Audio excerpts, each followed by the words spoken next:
Di antara hutan lebat dan kabut tebal Pulau Jawa, terdapat sebuah gunung yang tampak indah dari kejauhan, tapi menyimpan rahasia kelam yang tak semua orang ingin ungkap. Kenapa banyak pesawat yang jatuh di sini? Kenapa alat navigasi tiba-tiba error? Dan benarkah ada pangkalan rahasia yang tersembunyi di lerengnya? Ini adalah cerita tentang Gunung Salak, atau juga kadang disebut sebagai segitiga bermudanya Indonesia.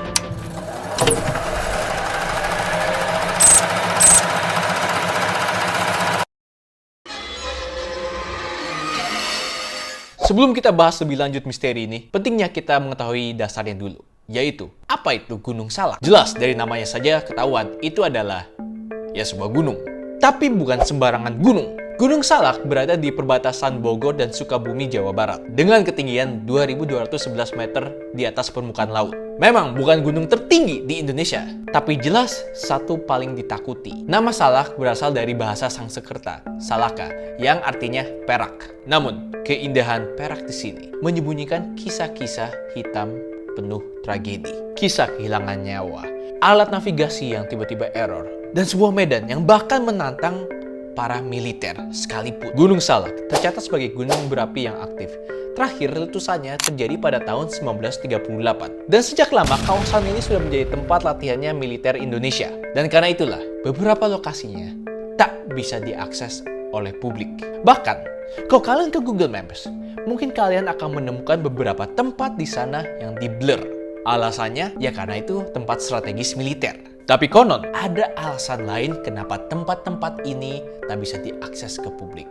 Dan alasannya mungkin tidak logis. Karena banyak sekali cerita-cerita yang bermunculan di Gunung Salak. Dan mungkin akan terus muncul. Terutama setelah satu persatu pesawat jatuh di tempat ini. Gunung Salak disebut sebagai segitiga bermudanya Indonesia. Itu bukan tanpa alasan, guys. Antara tahun 2003 sampai 2012, diperkirakan ada 6 kecelakaan udara yang terjadi di kawasan ini. Mulai dari helikopter TNI, pesawat udara, para layang, hingga jet penumpang. Dan insiden yang paling terkenal yang terjadi pada tahun 2012 dengan nama Tragedi Sukhoi Superjet 2012. Pesawat buatan Rusia ini sedang dalam penerbangan demo. Tiba-tiba, ia hilang dari radar dan melintas ke Gunung Salak. Tak lama kemudian, puing-puing ditemukan menghantam tebing di ketinggian 1.828 meter. 45 orang kehilangan nyawanya dan tidak ada yang selamat. Penyebab resminya human error atau kesalahan manusia. Tapi banyak ada yang mengira ini terjadi karena ada masalah di hardware-nya. GPS-nya tiba-tiba mati, mungkin mesinnya konslet, pokoknya sistemnya jadi aneh, amburadul, sehingga menyebabkan terjadinya tragedi ini. Laporan militer bahkan menulis ini terjadi karena anomali magnetik di kawasan ini. Dan tragedi Sukhoi bukanlah satu-satunya tragedi pesawat atau kendaraan terbang yang terjadi di sini. 2003, helikopter TNI jatuh. 2008, para layang tersesat dan menabrak tebing. 2011, pesawat KASA jatuh saat latihan malam. 2012, helikopter mengalami hard landing ketika sedang mendarat di kawasan Salak. Kemudian pokoknya banyak lah. Dan beberapa insiden ini tidak sempat diberitakan di media. Ini sungguh mengkhawatirkan ya guys. Karena kenapa kecelakaan seperti ini bisa terus-menerus terjadi di kawasan yang sama, di wilayah yang sama. Dan mungkin dengan alasan yang mirip. Karena itulah tempat ini disebut sebagai segitiga bermudanya Indonesia. Dan yang lebih seram lagi, korban-korban di insiden sekitar Gunung Salak sebagian besar ditemukan dengan kondisi mengenaskan. Dan proses evakuasinya pun dipenuhi dengan cerita-cerita yang aneh. Seperti tiba-tiba adanya suara gamelan dari dalam kabut. Tubuh mayat yang tiba-tiba berpindah.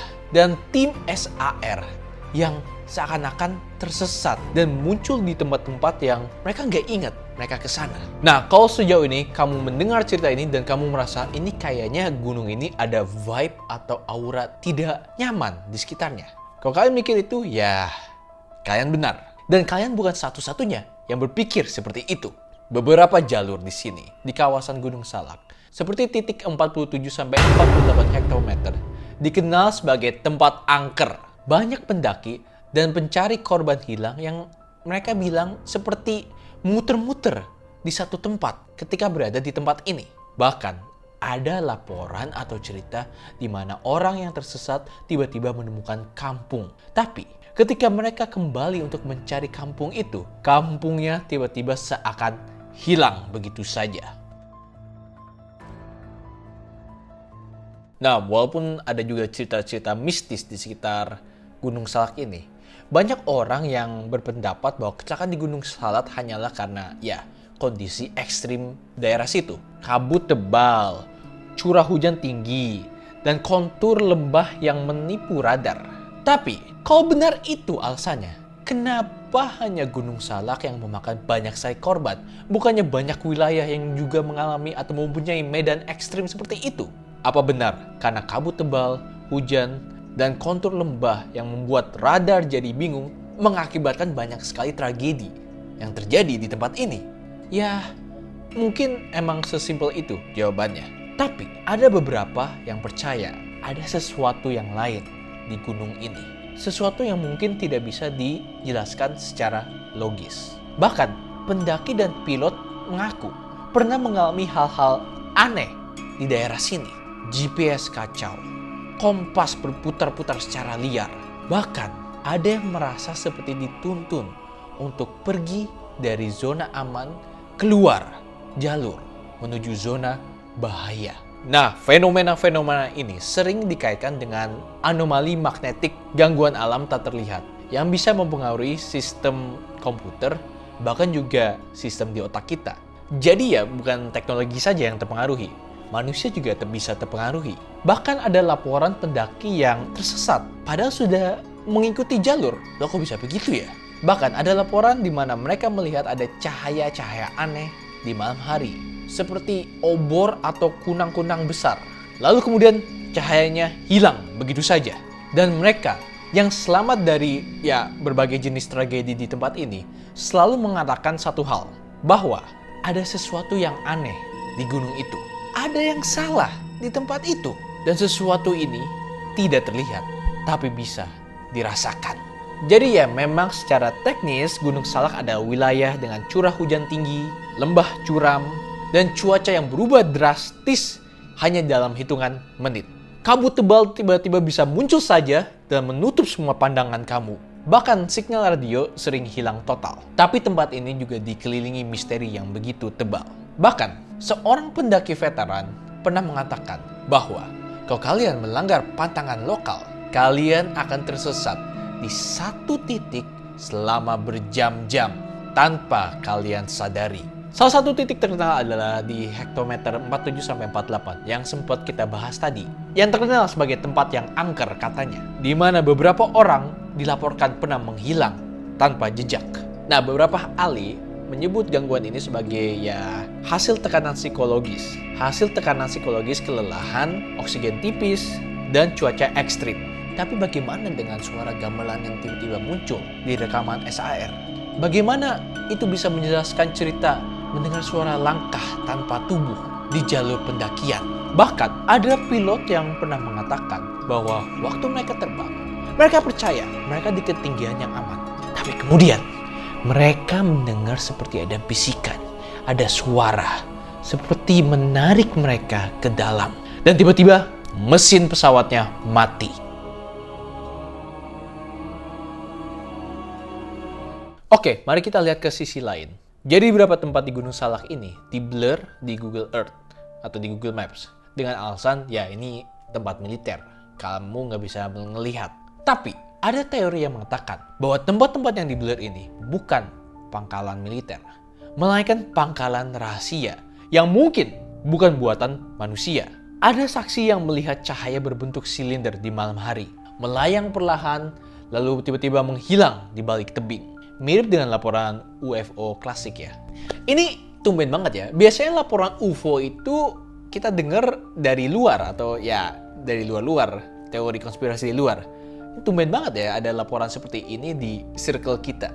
Nah, Gunung Salak disebut memiliki zona resonansi, tempat di mana komunikasi lumpuh total. Dan bagi sebagian orang, ini terjadi bukan karena medan magnetik, tapi sebuah panggilan dari sesuatu yang mereka tidak ketahui dan sedang bersembunyi. Dalam kepercayaan Sunda Wiwitan, Kawasan ini adalah pusat energi dari kerajaan Pajajaran kuno, dipimpin oleh Prabu Siliwangi. Diyakini sebagian kekuatannya masih bersemayam di dimensi lain. Dan Gunung Salak adalah pintu penghubungnya. Cerita tentang kampung setan, benteng gaib, hingga pendaki yang merasa masuk ke perkampungan lalu balik ke dunia nyata dalam kondisi linglung memperkuat kepercayaan ini. Bahkan tim SAR pernah bercerita bahwa mereka pernah mendengar suara gamelan di tengah hutan. Padahal mereka lagi jauh sekali dari pemukiman. Selain itu, Gunung Salak juga mempunyai larangan yang tak tertulis. Atau mungkin bisa kalian anggap sebagai peraturan lokal. Yaitu, jangan memetik anggrek. Jangan menyebut kata salak secara langsung. Jangan bersikap sombong di jalur pendakian. Konon katanya, mereka yang melanggar akan diberikan mimpi buruk, tersesat padahal sedang berada di jalur yang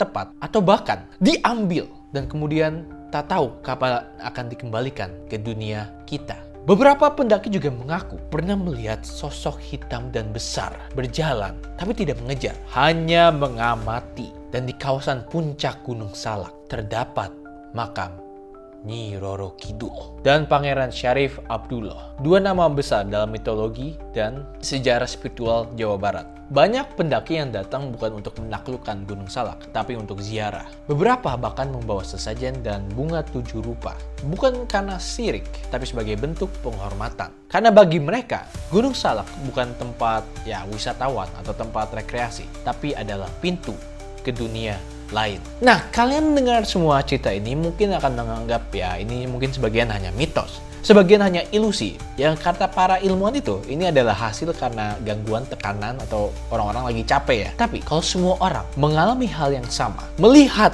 hal yang sama, mungkinkah itu sebuah tanda? Sebuah tanda bahwa Gunung Salak bukan gunung biasa. Dari anomali magnetik ke kerajaan yang tak terlihat. Dari kabut yang mematikan ke suara gamelan yang tiba-tiba muncul di kabut yang tebal. Semua ini membentuk satu reputasi. Sebuah reputasi yang tak bisa diremehkan. Mungkin benar, beberapa ini hanyalah mitos. Tapi bukankah mitos itu lahir karena manusia belum bisa menjelaskan apa yang mereka alami? Jadi apakah kamu sendiri pernah mendaki Gunung Salak? Apakah kalian tahu cerita mistis yang ada di tempat itu? Atau bahkan kalian juga mengalaminya? Kalau ada, tulis di komentar. Karena mungkin cerita kalian adalah bagian dari teka-teki yang besar ini. Oke, itu saja untuk video minggu ini. Jangan lupa like, subscribe, dan nyalakan loncengnya. Sebelum kabut Gunung Salak menelan kita semua. Sampai jumpa di video selanjutnya.